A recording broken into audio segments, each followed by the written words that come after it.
Its roof brings to mind the canopy of an aircraft. The sweeping profile was inspired by jets. An angled center stack looks like something from the aerospace industry. Even its gear selector resembles the control stick of a fighter.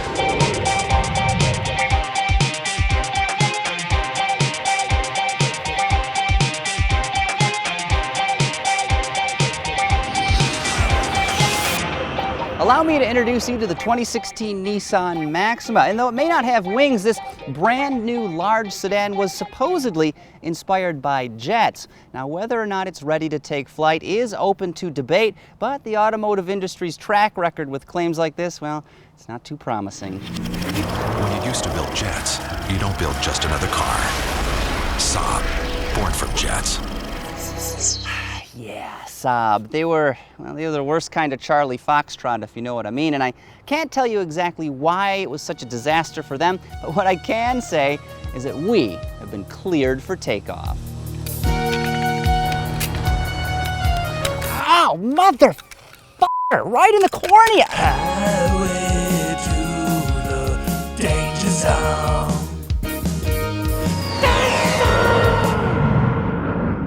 This new Maxima is the four-door flagship for the Nissan brand, and it's actually a production version of their sports sedan concept from a little more than a year ago, and accordingly it's got pretty aggressive exterior styling. It's very distinctive, and it's not going to be for everyone, but I happen to think it's quite attractive, especially when you see it out on the road. It's hard to believe, but this is the 8th generation Maxima. The nameplate dates back to 1981, and for 2016, this version is longer, lower, lighter, and tighter than previous iterations. Compared to its direct predecessor, this car is 2.2 inches lankier, 1.3 inches closer to the ground, and has lost about 7 times my body weight, or roughly 82 pounds. It also has 25% greater structural rigidity thanks to the extensive use of high-strength steel. But I feel the need for speed, and fortunately the new Maxima here is happy to oblige. You see, it's powered by a familiar-sounding 3.5-liter V6 engine, a member of Nissan's vaunted VQ family, though it has been thoroughly re-engineered for this 2016 model. In fact, more than 60% of its components are new. This includes things like updated cylinder heads, new pistons and rings, a redesigned oil pan, and even racing-grade sodium-filled exhaust valves to keep heat at bay.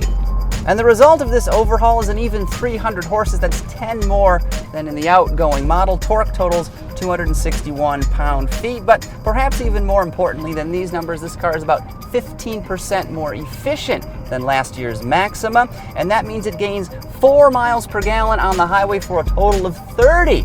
Also, you can expect about 22 mpg around town, combined about 25, and those are pretty impressive figures for such a large, sporty car. Helping deliver extraordinary efficiency is Nissan's latest Xtronic continuously variable transmission. Now, usually I'm not a fan of these cogless ratio swappers, but this one is quite pleasant. It actually mimics gear changes during heavy throttle applications, which eliminates a lot of the droning normally associated with CVTs. Anyway, as quick as this car is, I don't want my ego to write checks my body can't cash, so I'm going to back it off a half a notch or two here.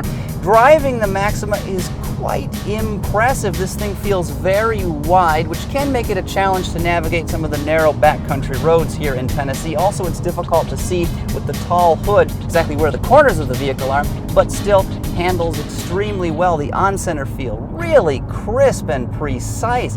Very impressive steering in this big sedan here. Also, the top-end power provided by the engine, very strong as well. She pulls really nicely, sprinting to redline. Also, the VQ V6 here is surprisingly refined. Again, they re-engineered it for improved efficiency and, of course, to make it smoother running, and it really shows. VQ has always been a great engine, but perhaps not the smoothest running V6. This one, really quite creamy. Now, Nissan is offering 5 different trim levels of the 2016 Maxima here, and I happen to be driving the SR, which is the sportiest of the bunch, and it gets unique suspension tuning, special springs, unique anti-roll bars, other things as well, and they really help tighten this car up, make it quite a bit of fun for a front-wheel drive car. Nissan did a very nice job with the interior of its 2016 Maxima. It is extremely premium in here, and frankly, I think it's a step above even something like an Acura TLX. Lots of squishy soft plastics, beautiful textured trim that runs across the dashboard indoors, stitching as well. Plus, the seats are beautifully finished with Alcantara in a unique diamond stitch pattern. It's quite classy, giving things a sporty touch. The steering wheel has a flat bottom and a meaty grip to it, so it's easy to toss this car around on corners. Every version of the Maxima comes standard with a navigation system, and you get a beautiful 8-inch display, capacitive color touchscreen with swiping and pinch to zoom, all the features you get in your modern smartphones. Moving to the back seat, there's quite a bit of leg room, but if you're a taller person, you might find the headspace to be a little bit cramped. Anyway, I think it's time to buzz the tower and wrap up this review. You know, Nissan calls the 2016 Maxima a four-door sports car, and that may sound like total hyperbole, but it's actually not. As big sedans go, this one's quite a bit of fun to drive, certainly more engaging than a Taurus or an Avalon or even Chevy's new Impala. Just don't expect it to hang with, say, a BMW 5 Series, because that's probably not going to happen. Base price for an S model is $33 grand and change, including $825 in usury, I mean delivery fees. Now, the SR model I've been evaluating stickered at $38,495, and curiously, the Maxima is not offered with options. To get extra features, you just step up to a different trim level. You know, you drive cars long enough and something like this happens, you start to like them, and I'm a fan of the new Maxima here.